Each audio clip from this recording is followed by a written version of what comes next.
සද්ධර්ම ශ්‍රාවක කාරුණික ගුණගරුක බෞද්ධ පින්නතුනි, බොහෝම ශ්‍රද්ධාවෙන් යුක්තව ලෞතුරා බුදුරජාණන් වහන්සේ විසින් අවබෝධ කරගෙන දේශනා කොට වදාළ පරම ගම්බීර වූ ශ්‍රී සද්ධර්ම රත්නයෙන් අබමල් රේනුවකටත් වඩා අඩු බොහෝම පුංචි කොටසක් දේශනා කරවගෙන ධර්ම ගෞරවය පෙරදැරි කරගෙන දේශනාගත ධර්මය ශ්‍රවණය කරන්න සූදානන් වෙන මොහොත.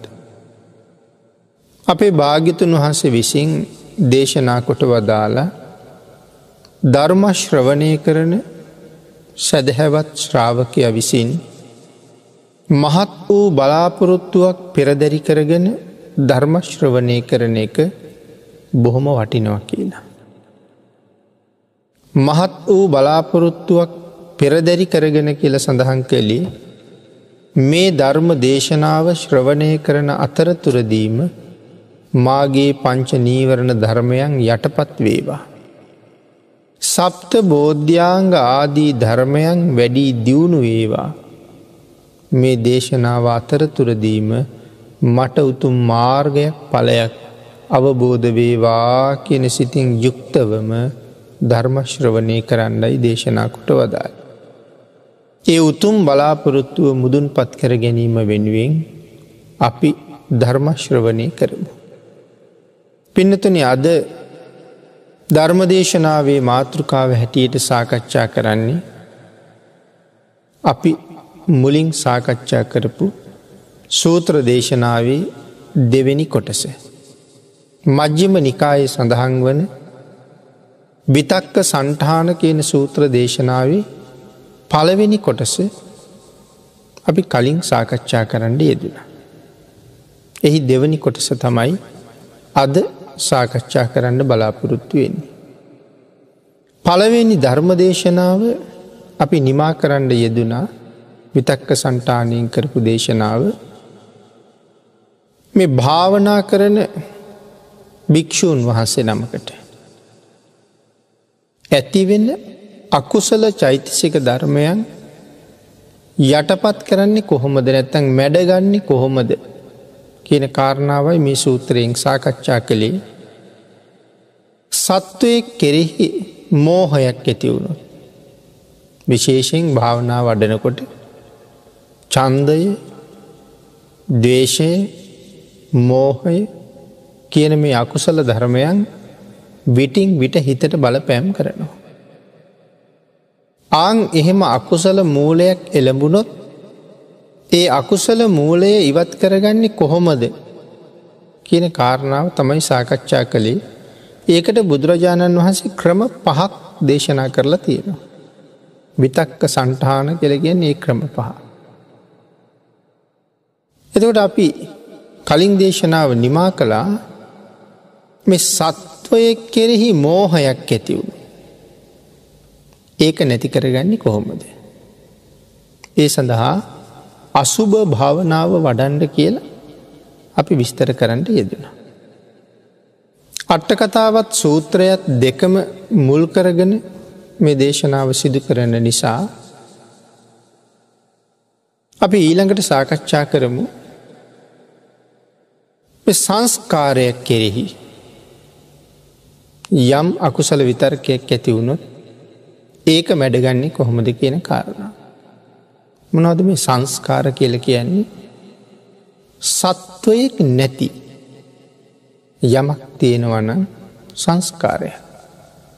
මේ මේසය, ඉඳගෙන ඉන්න කොට්ටි, වාඩි වෙලා ඉන්න පුටුව ආදී මේ දේවල් ඔක්කොම අයිති වෙන්නේ සංස්කාර කියන ගන්නේ. එතකොට මේ සංස්කාර සම්බන්ධයෙන්ුත් අපිට ලෝභසිත පහළ වෙනවා. මේක හොඳයි, මේක ලස්සනයි, මේක සිනිදුයි, මේක සැහැල්ලුයි. මේ වගේ ලෝභසිත මේ සංස්කාර කෙරෙහි ඕන තරම් අපිට පහළ වෙනවා. ඇඳුම පිළිබඳවත් එහෙමයි. නිදාගන්න ඇඳ ගැන, කොට්ටි ගැන, උයන භාජන පිළිබඳව, යාන වාහන පිළිබඳව සංස්කාර උපදිනවා. ආන්ගේ සංස්කාරයන් කෙරෙහි ඇතිවෙන ලෝභය නැති කරන්නේ කොහොමද? සඳහන් කළා මේ දේවල් වලට ස්ථීර පැවැත්මක් නැහැ. ඒ කිසි දෙයකට ස්ථීර පැවැත්මක් නැහැනේ. එතකොට ස්ථීර පැවැත්මක් නැති දෙයක් ගැන තමයි මම මේ ලෝභ කරන්නේ කියන කාරණාව මෙනෙහි කරන්න කියලා කියනවා. අනිත්‍යයි කියලා හිතහම ඒ ගැන තියෙන රාගය නැති වෙලා යනවා කියලා සඳහන් කරනවා.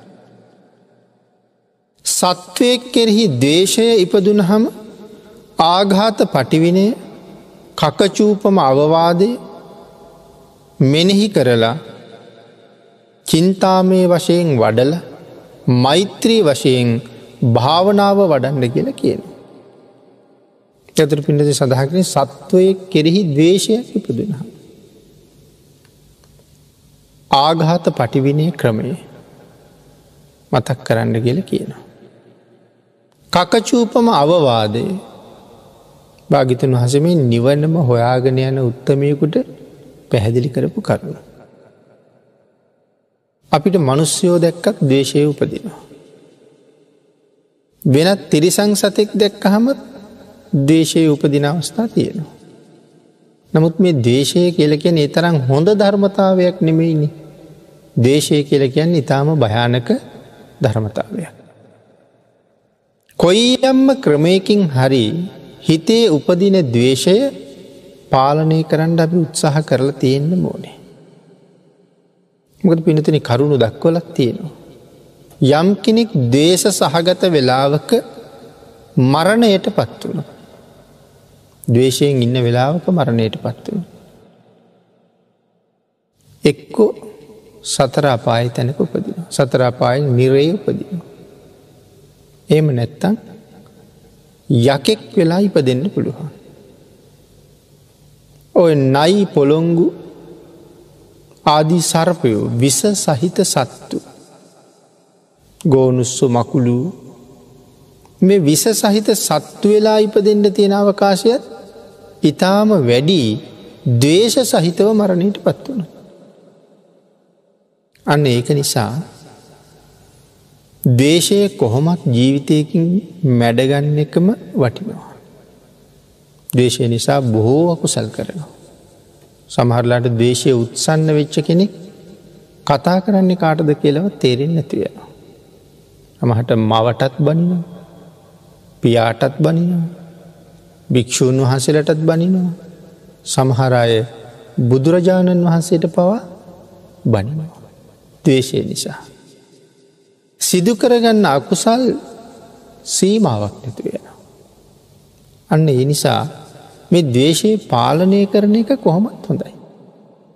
එතකොට මෙතන සඳහන් කළානේ ආඝාත පටිවිණය කකචූපම අවවාදයේ මෙනෙහි කරලා චින්තාමය වශයෙන් වඩලා මෛත්‍රී වශයෙන් භාවනාව කරන්න කියලා. මේ ද්වේෂය පාලනය කරන්න. එහෙනම් මොකක්ද ආඝාත පටිවිණය ක්‍රමය කියලා කියන්නේ? මේ ආඝාත පටිවිණය සූත්‍රය දේශනා කරලා තියෙන්නෙම ද්වේෂය ගැන. ද්වේෂය නැති කරගන්න පාවිච්චි කරන ක්‍රම මේ සූත්‍රයේ තියෙනවා. පළවෙනි ක්‍රමයක් මෙහෙම දේශනා කරලා තියෙනවා. යම් පුද්ගලයෙකුගේ කාය සමාචාරය හොඳ නෑ. නමුත් වචී සමාචාරය ඊටාම හොඳයි. කාය සමාචාරය හොඳ නෑ කියලා කියන්නේ හැසිරීම අන්තිම නරකයි. නමුත් කතා කරනකොට කෙනෙකුට පුදුම ලෙන්ගතුකමක් තියෙන. පුදුම බයාදු ගතියක් තියෙන. පුදුම නිහතමානී බවක් තියෙන. පුදුම කීකරුකමක් තියෙන. කතාවෙන් ඊටාම ඉහළයි. ඕන කෙනෙකුගේ අනුකම්පාව දිනාගන්න. ඕන තැනක යමක් කතා කරලා යමක් කරගන්න ඔහුට පුළුවන්. හැබැයි කායික හැසිරීම නම් ඊටාමත්ම නරකයි. දැන් එතකොට අපිට මේ පුජ්‍යලයා ගැන තරහ එනවා. මොකද එයාගේ හොඳ පැත්තකුත් තියෙනවා, නරක පැත්තකුත් තියෙනවා. ඉතින් අර නරක පැත්ත ගැන හිතනකොට හිතන්න තරහ එනවා. නමුත් දේශනා කරනවා ඒ නරක පැත්ත ගැන හිතන්න යන්නම එපා කියලා. එයාගේ හොඳ පැත්ත ගැන විතරක් හිතන්ට. එතකොට අපිට තරහයින්නේ. මේකට උදාහරණයට තව කරුණු භාගිතුන් වහසේ දේශනා කරපු හැටියට සාරිපුත්තයන් වහසේ පැහැදිලි කරලා තියෙනවා.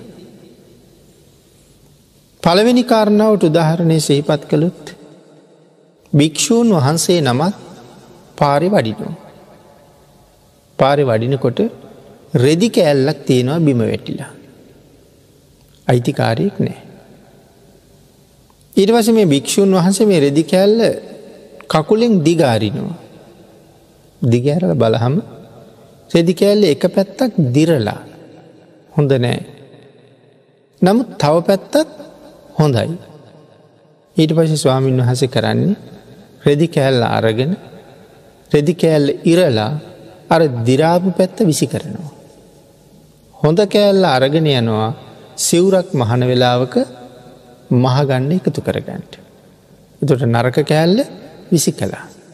ආං ඒ වගේ කාය සමාචාරය හොඳ නැති වචී සමාචාරය හොඳ පුද්ගලයෙක් මුණ ගැහුණ හම අර ස්වාමීන් වහසේ රෙදි කෑල්ලි දිරාපු කොටස විසි කලා වගේ ඔහුගේ කාය සමාචාරයේ පැත්ත ගැන කල්පනා කරන්න නැතුව වචී සමාචාරය ගැන කල්පනා කරනවා. කල්පනා කරලා ඔහු කෙරෙහි උපදින්න තියෙන ද්වේෂ සිත මැඩගණ්ඩ කියලා දේශනා කළා. ඒ දේශයේ මැඩගන්නේ කාට යහපතක් උදෙසාද? තමන්ට යහපතක් උදෙසා. දෙවැනි කාරණාව පැහැදිලි කරනවා වචී සමාචාරය හොඳ නෑ. දැන් කලින් කෙනාගේ වචී සමාචාරය ඉතාම හොඳයි. දැන් මෙයාගේ වචී සමාචාරය හොඳ නෑ. කතා කරන්නේ කාටද? කතා කරන්නේ කවුරු එක්කද කියන කාරණාවල් එකක්වත් මෙයට වැටහෙන්නේ නැහැ. නිසා අකුසල්ම කරගන්නවා. නමුත් කාය සමාචාරය හොඳයි. තැනක හැසිරෙන්ඩ ගෞරවය ආරක්ෂා කරගන්න හොඳට දන්නවා. එතකොට ඒ හොඳ පැත්ත ගැන එයාගේ කල්පනා කරන්න කියලා කියනවා. තුන්වෙනි පුද්ගලයෙක් ඉන්නවා කාය සමාචාරය හොඳත් නෑ වචී සමාචාරය හොඳත් නෑ නමුත් සමහර වෙලාවක ශ්‍රද්ධාව තියෙනවා. කයේ හැසිරීමයි වචනයයි දෙකම හොඳ නෑ. හැබැයි වෙලාවකට ශ්‍රද්ධාව තියෙනවා. වෙලාවකට අපි දකින ඔහු ගිහිල්ල බණහනවා. තව වෙලාවක අපි දකිනව බුදුන් වඳිනවා. තව වෙලාවක අපි දකිනවා භාවනා කරනවා. තව වෙලාවක ගිහිල්ල මල් නෙලනවා. මේ වගේ හොඳ ගතිගුණ විටින් විට පේන්න තියෙනවා. ඔහු කෙරෙහි ද්වේෂයක් ඇති වෙනකොට අර ඔහුගෙන් දැකපු හොඳ ගතිගුණය මෙනෙහි කරලා ඔහු කෙරෙහි උපදින ද්වේෂසිත පාලනය කරගත්තොත් පාටද ලාභ? තමන්ට ලාභයි. ඒ අනු නිසාන මේ අපායට යන්න හදන්නේ. ඒ නිසා තමන්ට ලාභයි ඒක දැනගත්තොත්. හතරවෙනි ක්‍රමය කයේ හැසිරීම හොඳත් නෑ වචනයේ හැසිරීම හොඳත් නෑ.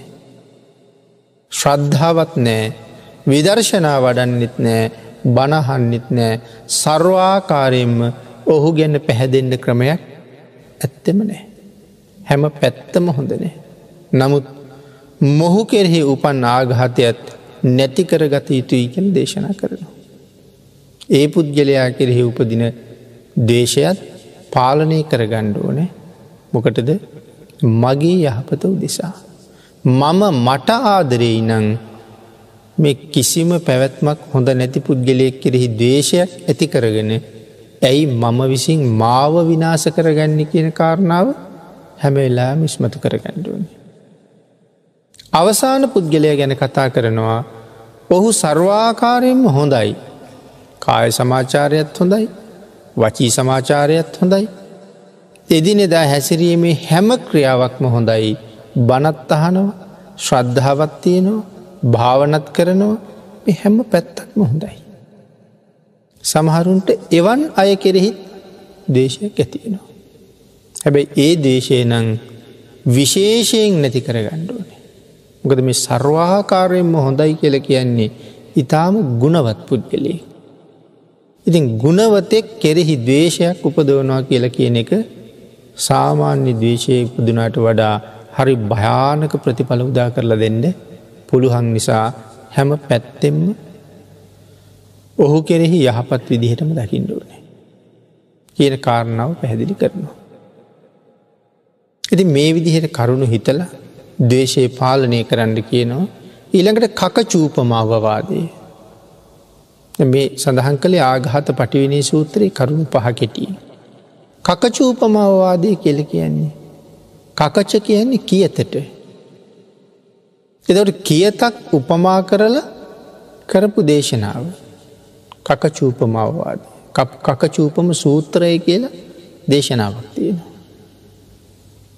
මේ සූත්‍රයෙන් සඳහන් කරන්නේ කෙනෙක් ඇවිල්ලා තව කෙනෙක් කියතෙන් කපනවා. හරහට ඉරනවා කියතෙන්. හිතන්නකො මේ කියතෙන් ඉරණකොට කොහොම වේදනාවක් තියෙයිද කියලා. අපි දකිනවා අර ගස් කපන කියතක් තියෙනවා අපි කියන්නේ බණ්ඩි කියත් කියලා. දෙන්න දෙපැත්තෙන් ඉඳගෙන දෙපැත්තට ඇදලා ගස් කපන කියතක්.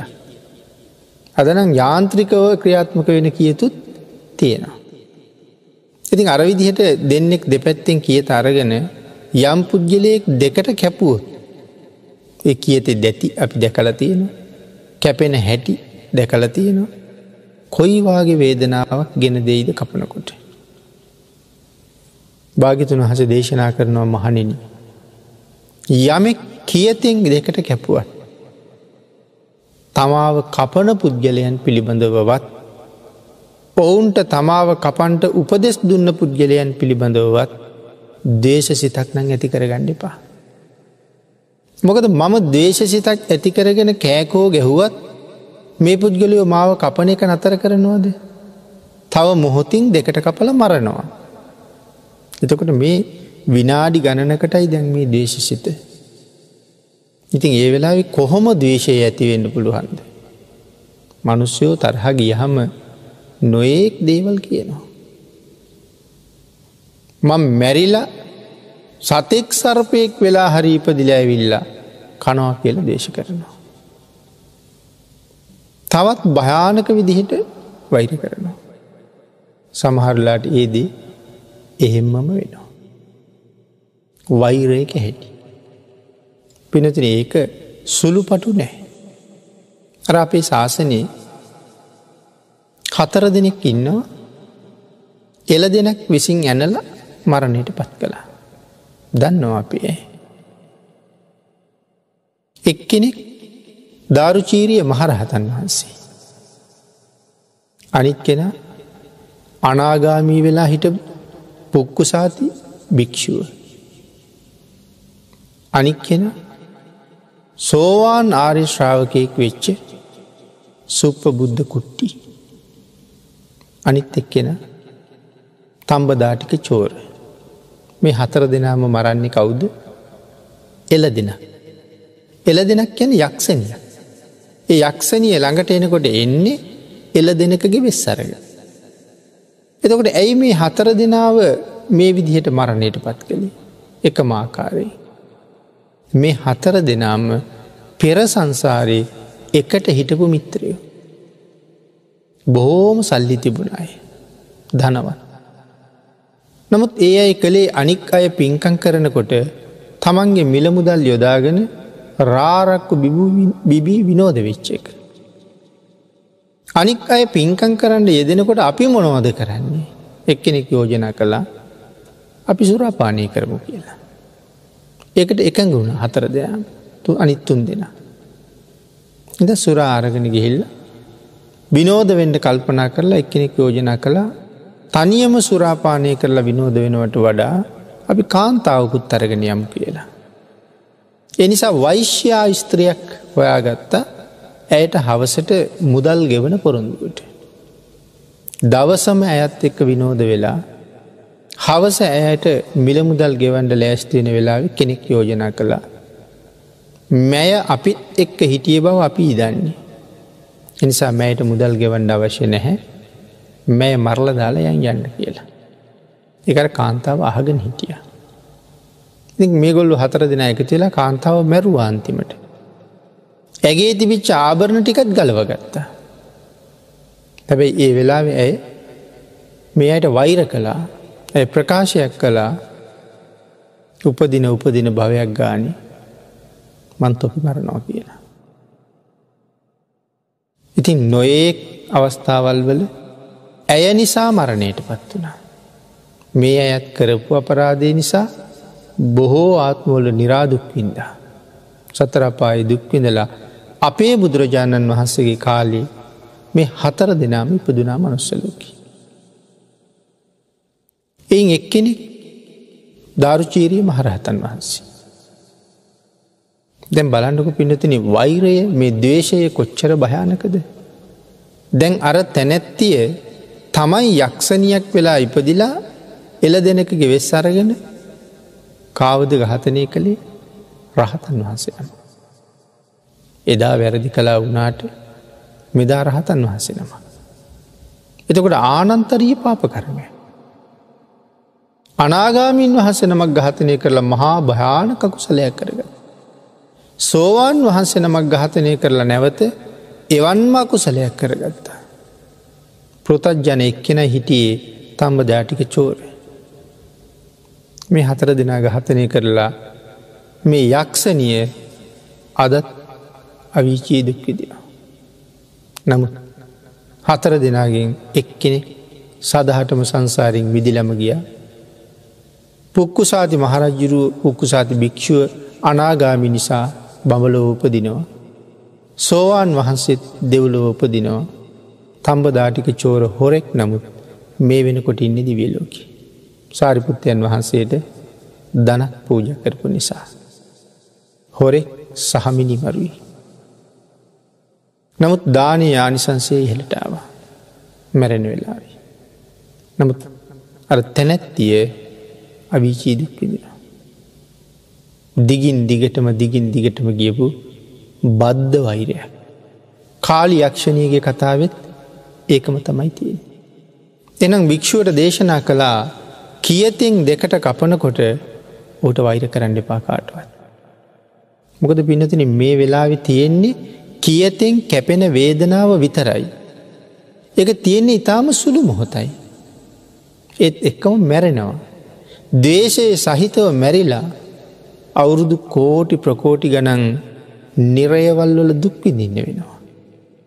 තිරිසන් ලෝකවල දුක් විඳින්න වෙනවා. මොකද මං ද්වේෂයෙන් හිටියට මට නැගිටලා මේ පිරිසට පහර දෙන්න නෙමෙයිනේ. බේරිලා දුවන්න නෙමෙයිනේ. ඉතින් මෙතෙන්ට හිත හදාගන්න එක පාරම පුළුවන්කමක් නැහැ. කාලයක් තිස්සේ පුරුදු කරලා ප්‍රගුණ කරලා හදාගත්ත හිතක් තියෙන කෙනෙකුට තමයි තමන් කියතින් කපන කොටත් මෛත්‍රී සහගත වෙන්න පුළුවන්කම තියෙන්නේ. එතෙන්ට දියුණු වෙන්න කියලා කිව්වේ මේ ද්වේෂය කියන්නේ තරම්ම භයානක දෙයක් නිසා. නමුත් මිනිස්සුන්ට කේන්ති ගියහම නොකරන දෙයක් නෑ.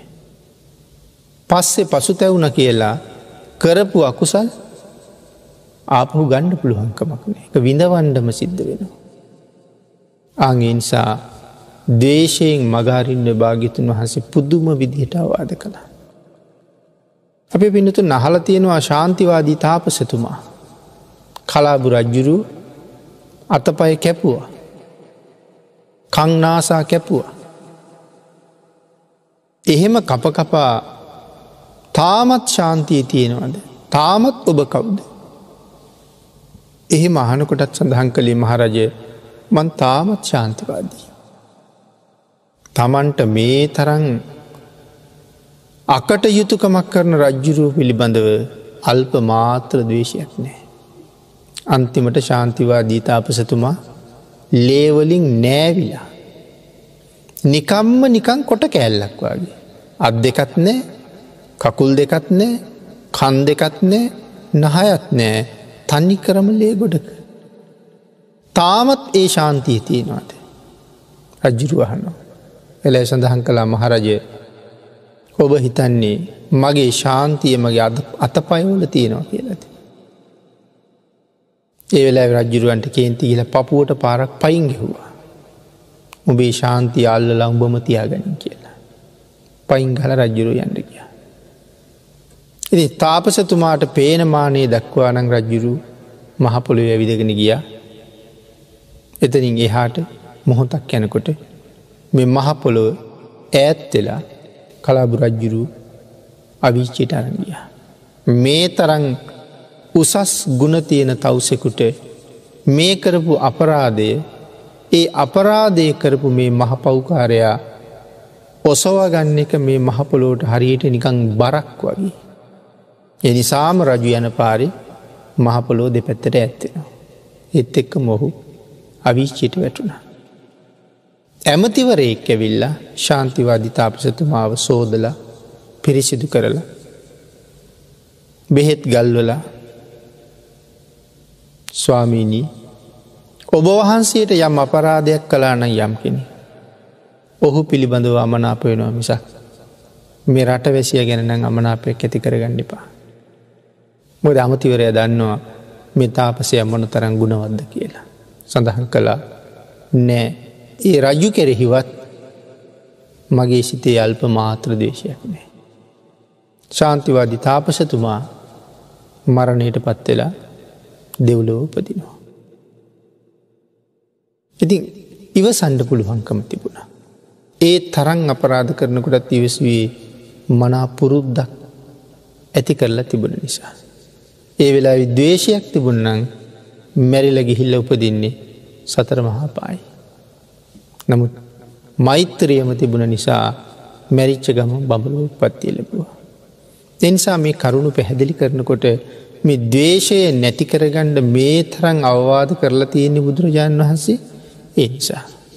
නමුත් අපි ඊටාම සුළු දෙයටත් කේන්ති අරගන්න. මුලාව නිසා. සමහරවිට පාරේ යන වෙන කෙනෙක් නිසා අපි කේන්ති ගන්නවා. පාරේ යන මිනිහෙක් වාහනයක හයියෙන් යනවා. අපි ඒ මිනිහටත් බනිනවා. තව කෙනෙක් ඊටා හෙමින් යනවා. ඒ නිසා අපිට යන්න පරක්කුයි අපි ඒ මිනිහටත් බනිනවා. කෙනෙක් හදිසියේ පාර පයින්නවා. අපි ඒ මිනිහයටත් බනිනවා. කෙනෙක් හදිසියේ පාර හරහා වාහනයක් හරවනවා. අපි ඒ මිනිහයටත් බනිනවා. නමුත් අර මිනිහයා මොකවත්ම දන්නේ නැහැ. මේ කෑ ගහන්නෙත් අපි බනින්නෙත් අපි රත් වෙලා ඉන්නෙත් අපි ද්වේෂයත් අපි ගාව. අර පුද්ගලයා මුකුත් දන්නේ නැහැ. අපි අපිටම මහා හානියක් කරගෙන ඉවසීම ටිකක් ප්‍රගුණ කරලා නැති හින්දා. ඉවසීමෙන් සැනසීම කියන වචනය ධර්මයේ තුලින් ඕන තරම් අහලා තියෙනවා. ඒ නිසායි මෙච්චර අවවාද කරලා තියෙන්නේ මේ ද්වේෂසිත පාලනය කරගන්න. ඊළඟට භාග්‍යතුන් වහන්සේ දේශනා කරනවා ආඝාත පටිවිණය සූත්‍රවල විශේෂයෙන් අට කතාවේ ඒ පුද්ගලයා කෙරෙහි උපන් ආඝාතේ නැති කරලා මෛත්‍රී ධ්‍යානම වඩන්න කියලා. මොකද ධ්‍යාන මට්ටමේදී තමයි කියන්න පුළුවන් වෙන්නේ ආඝාතයේ සම්පූර්ණයෙන්ම නැති කළා කියලා. මගේ හිතේ තියෙන ද්වේෂය මම දැන් සම්පූර්ණයෙන්ම නැති කරලා ඉන්නේ කියලා කියන්න පුළුවන් වෙන්නේ ධ්‍යාන මට්ටමට ආවට පස්සේ. එහෙම නැත්තම් අපට තාම ද්වේෂය මේ කියන තරම් නැති කරන්න බෑ. මෛත්‍රී භාවනාව ප්‍රගුණ කරනවා නමුත් ද්වේෂය සම්පූර්ණයෙන් නැති කරන්න අපිට තාම බෑ. ධ්‍යාන මට්ටමට ආවට පස්සේ තමයි මේ ද්වේෂය දැන් අපි පාලනය කළා නැති කළා කියන කාරණාව යම් ප්‍රමාණයකට හෝ දැනගන්න පුළුවන්කම තියෙනවා. ඊළඟට පින්වත්නි මේ සංස්කාර ගැන සඳහන් කරනකොට නැවත පැහැදිලි කරනවා අපිට තරහ එන්නේ හැටි. අපි කියමු කණුවක් තියෙනවා. අපි ඒ කණුව ළඟින් යනකොට අපේ කකුල හැප්පෙනවා කණුවේ. සමහරලාට අපි ඒ කකුලේ කුඩා ඇඟිල්ල එහෙම බොහෝ දේවල් වල හැප්පෙනවා. ගේ ඇතුලේ ඇඳ කකුලෙත් හැප්පෙනවා. පුටු කකුලෙත් හැප්පෙනවා. දොර පියනෙත් හැප්පෙනවා. ඉතින් හැප්පුණාම අපිට හරියට තරහ එනවා වේදනාවත් එක්ක. සමහරලාට කවුරු හරි මොකක් හරි භාණ්ඩයක් එළියට ඇදලා තමන්ගේ කාරණාව කරගෙන ඒක එතනම දාලා ගිහිල්ලා.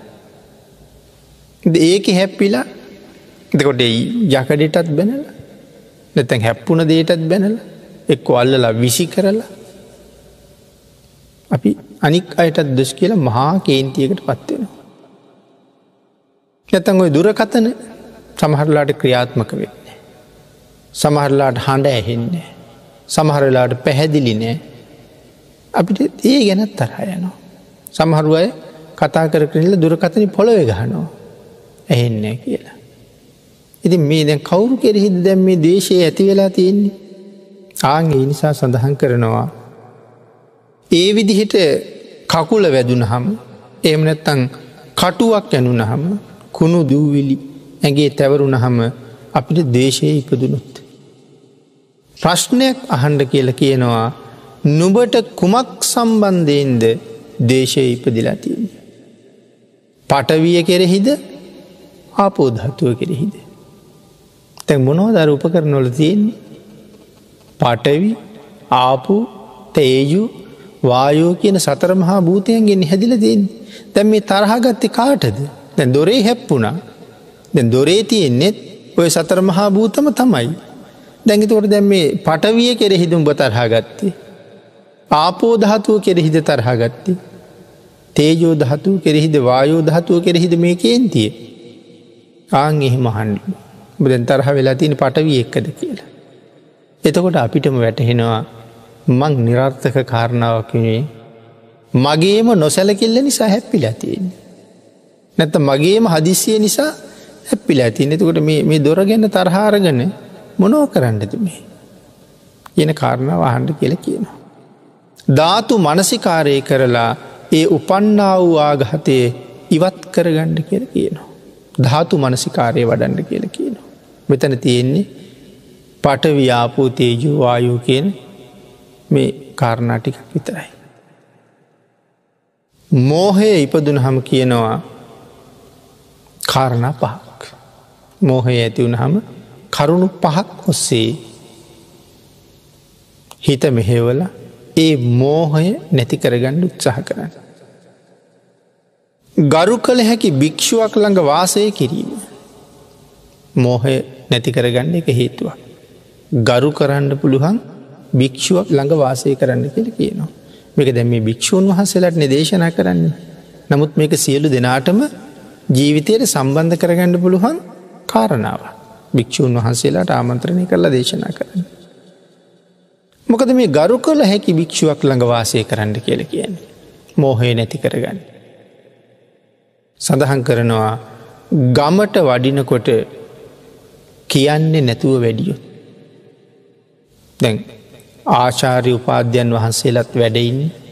තවත් භික්‍ෂූන් වහන්සේලා වැඩඉන්න ආරාමයක වැඩඉන්න භික්‍ෂූන් වහන්සේ නමක් ගමනක් යන්න පිටත්වෙනවා. ඒ ආරාමයේ ඉන්න කාටවත්ම නොකියනං උන්වහන්සේ ආරාමයෙන් බැහැරට ගියේ එක වරදක්. කාට හරි කියල යන්න ඕනේ. ඒක ශාසනික නීතිය. කාට හරි කියල යන්න ඕනේ මං අහවල් දිහයි යන්නේ මම සමහට අද එන්නේ නැතිවෙයි. නැතම් මෙච්චර විතර වෙලාවක් යයි හවස් වෙයි කියන කාරණාව දැනුවත් කරලම යන්නුව නැත්තම් වරදක්. එනම් මෙතන සඳහන් කරනවා ආං එහෙම වඩින වෙලාවට කාටුවත් නොකියා වැඩියොත් වතක් කරන්න යෙදුන කල නොකර හිටියොත් එහෙම නොකිය වඩින එකත් හොඳනෑ. තමන්ට වත් පිළිවෙත් කරන්න තියෙනකොට ඒවත සම්පූර්ණ නොකර ඉන්න එකත් හොඳ නෑ. විශේෂයෙන් භික්‍ෂූන් වහන්සේලාට භාගිතුන් වහසේ දේශනා කරපු වත් පිළිවෙත් තියෙනවා. චුල්ල වග්ග මහාවග්ග පාලී ඒ වත ගැන විශේෂයෙන් සඳහන් කරලා තියෙනවා. වත සම්පූර්ණ කරන්න මෝන පින්නතුනි. වත්තන් න පරිපූරෙන්ති න සීලං පරිපූරෙන්. යමෙකුගේ වත සම්පූර්ණ නැත්තං ඔහුගේ සිලුත් සම්පූර්ණ නෑ. යම් කෙනෙක් භාවනා කරන්නම උත්සාහ කරනවා. නමුත් වත කරන්නේ. භාවනා කරන්න උත්සාහ කරනවා. භාවනාවේ ලොකු දියුණුවක් හම්බෙන්නේ නෑ. හේතුව වත සම්පූර්ණ නැතිහින්දා. ආදි බ්‍රහ්මචරියක සීලයයි ආබී සමාචාරික සීලයයි කියලා දෙකක් පැහැදිලි කරනවා. මේ දෙකම මනාව සම්පූර්ණ කරන්න ඕනේ. සීලයත් අවශ්‍යයි වත පිළිවෙතත් අවශ්‍යයි. එතකොට තමයි භාවනාවේ දියුණුවක් තියෙන්නේ. ඒකයි මෙතන සඳහන් කරන්නේ වතක් කරන්න යෙදුන කල නොකර හිටියොත් ආචාර්යයන් වහන්සේලා දඬුවම් කර්මවලට ලක් කරනවා කියලා සඳහන් කරනවා. ඊට පස්සේ ආචාර්යයන් වහන්සේලා දඬුවම් කරනවා ඒ අයට. ඒ ගමට යනකොට කියලා ගිහිල්ලා නැහැ. නිසිවත කරලා නැහැ. එතකොට දඬුවම් කරනවා. සමහරලාට මොනවාගේ දඬුවම්? පහර දෙනවනේ මේ දඬුවම් කරනවා කියලා කියන්නේ. ආචාර්යයන් වහන්සේ සඳහන් කළොත් වතුර කලගෙඩි 100ක් ගෙනල්ලා මේ බැරැල් එක පුරවන්නේ. නැත්නම් වතුර කලගෙඩි 100ක් ඇදලා මෙතෙන්ට දාන්න. ඒක තමයි දඬුවම. නැත්නම් වැලි බාල්දි මෙච්චර ප්‍රමාණයක් ගෙනහිල්ලා බෝමලුවට දාන්න. එහෙම නැත්නම් සතියක් එක දිගට තනියම මලුව අමදින්න. මේ වාගේ ආචාර්යයන් වහන්සේ පනවන දඬුවම් තියෙනවා. ආන්ගේ දඬුවමට යටත් වෙනවා. නමුත් ඊටාම ගරු කටයුතු ආචාර්යවරයෙක් ඉන්නකොට වත් මග හරින්න හිතෙන්නේ නැහැ කියලා සඳහන් කරනවා. ආචාර්යවරයා ඊටාම ගරු කටයුතු කෙනෙක්. ශිෂ්‍යයන්ට කවදාවත් වත මග හරින්න හිතෙන්නේ නැහැ කියලා කියනවා. ආචාර්යවරයා සම්බන්ධයෙන් තියෙන ගෞරවය නිසා. මගහැරියොත් දඬුවම් ලැබෙනවා. ඒ නිසාම ඒ වත කරන්න යෙදෙනවා කියලා සඳහන් කරනවා. එහෙම කටයුතු කරනකොට මෝහය නැති වෙනවා. මාන්නයකුත් වෙනවනේ. නමුත් ආචාර්යවරයා නිසා මේ වත කරනවා. එතකොට මේ මාන්නේ මෝහය නැතුව යනවා. මේක තමයි පළවෙනි කාරණාව. මෝහය නැති කරන කාරණා පහයි.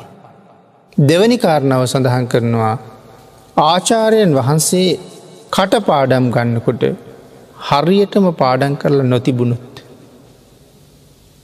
ඒත් දඬුවම් කරනවා. ශිෂ්‍යයන්ගෙන් කටපාඩම් අරගන්න පාඩම් කරන්න දීලා.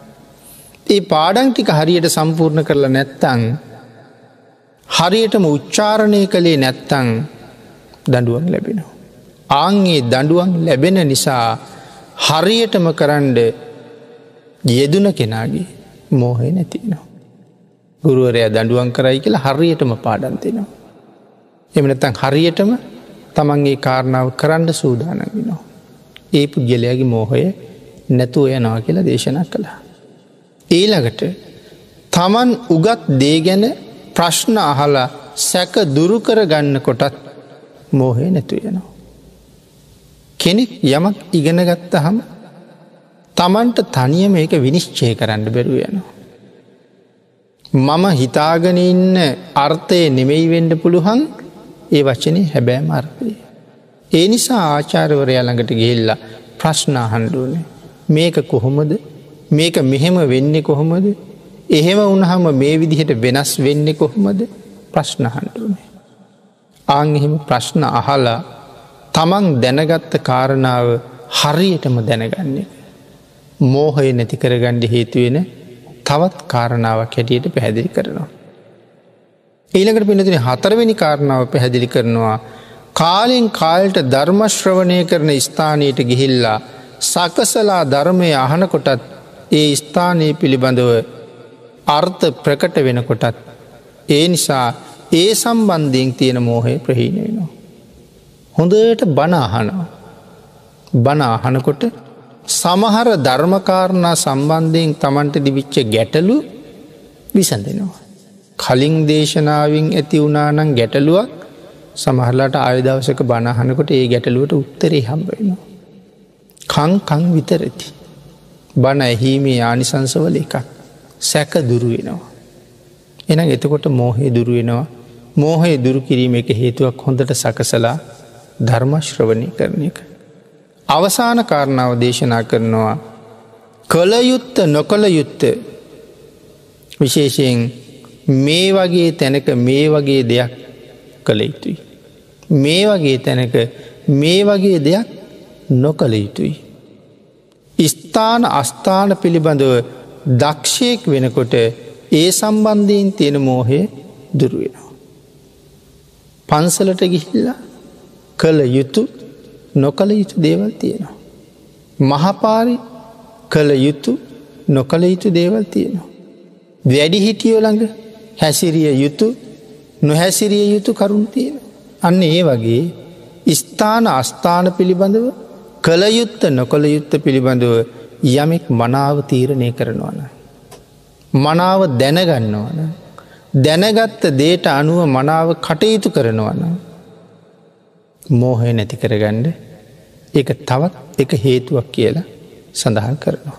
එන පිනතුන මේ ආකාරයෙන් මෝහය දුරුකරගන්න ක්‍රම පහක් දේශනා කොට වදාලා. පළවෙනි එක ගරු කටයුතු භික්ෂුවක් ළඟ වාසය කිරීම, දෙවැනි එක පාඩම් කිරීම හා පාඩන්දීම, තුන්වෙනි එක උගත් දේ නැවත නැවත ප්‍රශ්න කරලා නිවැරදි කර ගැනීම, හතරවෙනි එක කාලයෙන් කාලයට මනාව සකසලා ඉතාම ගෞරවයෙන් ධර්මශ්‍රවණය කිරීම, අවසානයක ස්ථාන අස්ථාන පිළිබඳව මනා විනිශ්චයකට එළඹීම. මෙන්න මේ කාරණා පහින් මෝහය දුරු කරගණ්ඩ බොහොම පහසුයි කියලා කරුණු සඳහන් කළා. එමනම් මේ විතක්ක සන්ටහන සූත්‍රයේ භාවනාව ප්‍රගුණ කරන ගිහි පැවිදි කාටත් ඉතාම අත්‍යවශ්‍ය කරුණු කාරණා සහ විශේෂයෙන් භාවනාව වඩනකොට සිතේ උපදින අකුසල චෛතසිකයන් මැඩලන්නේ කොහොමද කියන කාරණාව පැහැදිලි කරන්න භාග්‍යතුන් වහන්සේ දේශනා කරපු අපූරු සූත්‍ර දේශනාවක් කියලා මුලිනුත් සිහිපත් කරන්නට යෙදුණා. ඒ සූත්‍ර දේශනාව ඇසුරු කරගෙන සිදු කරන දෙවැනි ධර්ම දේශනාවයි අපි මේ සිදු කරන්නට යෙදුනේ. අද ධර්ම දේශනාවට කාලයේ නිමා වෙලා නිසා අපි ඒ දෙවැනි ධර්ම දේශනාව මෙතනින් නිමා කරමු. තුන්වෙනි ධර්ම දේශනාවේදී තවත් කරුණු ටිකක් සාකච්ඡා කිරීමේ අදහස ඇත.